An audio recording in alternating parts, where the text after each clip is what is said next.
মুসলিম হয়ে কি আপনি পূজা দেখতে যাচ্ছেন?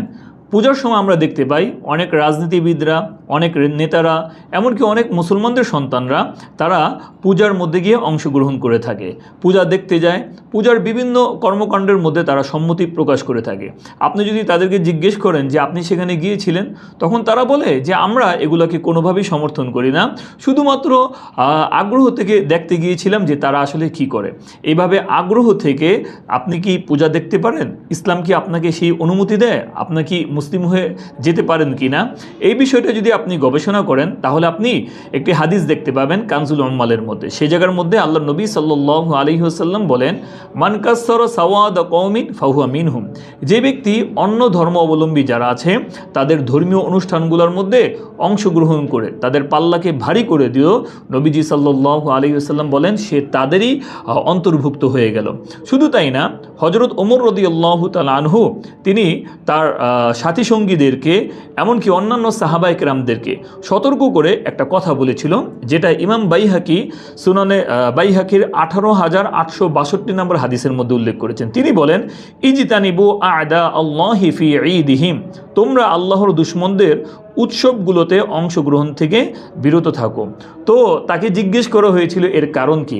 অন্য বর্ণনার মধ্যে আসছে, তিনি বলেন, কেননা অন্য ধর্ম অবলম্বী যারা আছে তারা যখন তাদের ধর্মীয় কালচারগুলো করতে থাকে, আল্লাহ তাআলার অসন্তুষ্টি, আল্লাহ তাআলার ক্রোধ, আল্লাহ তাআলার গজব সেই জায়গার মধ্যে নাজিল হতে থাকে।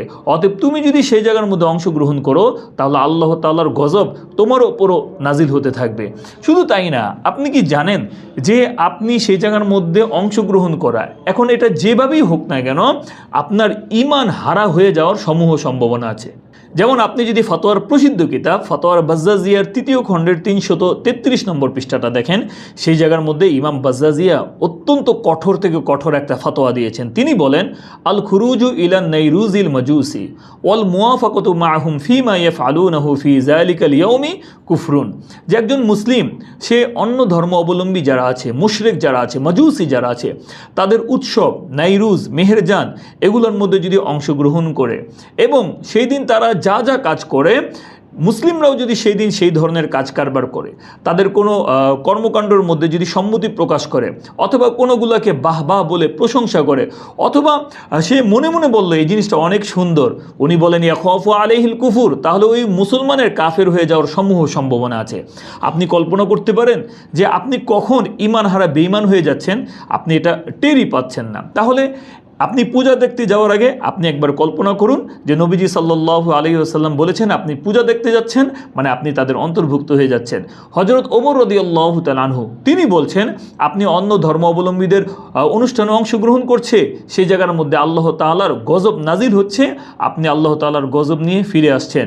আর ইমাম বাজ্জাজিয়া তিনি ফতোয়া দিয়ে দিচ্ছেন যে আপনার কাফের হয়ে যাওয়ার সমূহ সম্ভাবনা আছে। অতএব এক পূজা দেখতে যাওয়ার আগে নিজেকে নিজে প্রশ্ন করুন যে আপনার আসলে ওই জায়গার মধ্যে যাওয়া ঠিক হবে কিনা।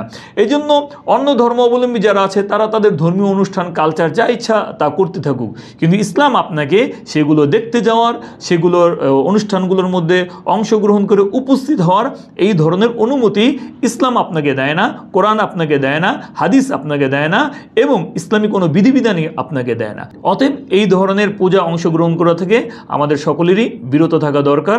আশা করি ভিডিওটি আপনাদের কাছে ভালো লেগেছে। মানুষদেরকে সচেতন করার জন্য অবশ্যই ভিডিওটি শেয়ার করার অনুরোধ রইল। আপনাদের যদি কোনো মন্তব্য থাকে তাহলে সেটিও আমার সাথে শেয়ার করতে পারেন। সেই পর্যন্ত আল্লাহ তাআলার কাছে দোয়া, আল্লাহ তাআলা আমাদের সকলকে শিরিক মুক্ত জীবনযাপন করার তৌফিক দান করুক। আসসালামু আলাইকুম ওয়া রাহমাতুল্লাহ।